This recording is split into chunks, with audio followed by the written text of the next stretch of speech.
আসসালামু আলাইকুম এভরিওয়ান। আজকে দুপুরবেলায় যখন আমরা মিষ্টি মিষ্টি রোদে উঠোনে বসে সবাই মিলে গল্প করতেছিলাম, তখনই হঠাৎ করে মাথায় এলো যে আমরা কিছু একটা ভর্তা বানিয়ে খেলে কেমন হয়। তো আমাদের সাথে আমাদের মা কাকিমারা বোনরা আমরা সবাই একসাথে ছিলাম।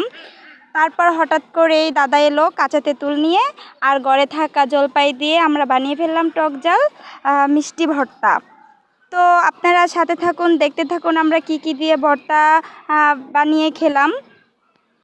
তো আমি অনেক আগ্রহ নিয়ে বসে গেলাম ভর্তা বানাতে। তারপর পুতাটা এতই ভারী ছিল যে আমি পুতাটা নাড়াতেই পারতেছি না। তো কাকি বলল, তুই ওঠ, আমি করে দিচ্ছি। তারপরে আমরা সবাই মিলে কাকিকে হেল্প করলাম সব কিছু দিয়ে। কাকি শুরু করলো ভর্তা বানানো। তারপর এর মাঝে আমরা অনেকে অনেক মজা করলাম বোনেরা সবাই মিলে।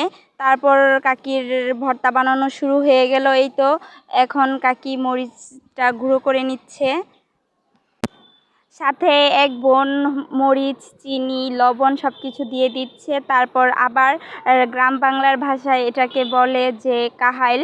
তো কাহাইলে সব কিছু ঢেলে তারপরে আবার কাকি ভর্তা বানানো শুরু করলো।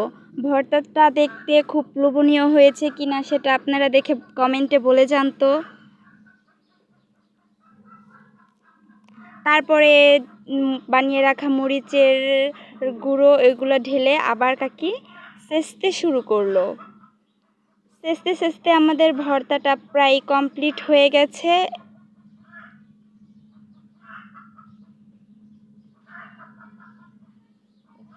এখন ভুলে ঢেলে নেওয়ার পালা।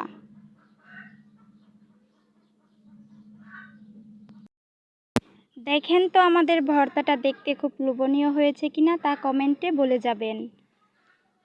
তারপর আমরা খাওয়া শুরু করলাম। এক প্রকার কাড়াকাড়ি হলো। ভর্তাটা খেতে যা মজার হয়েছে তা বলারই বাহিরে।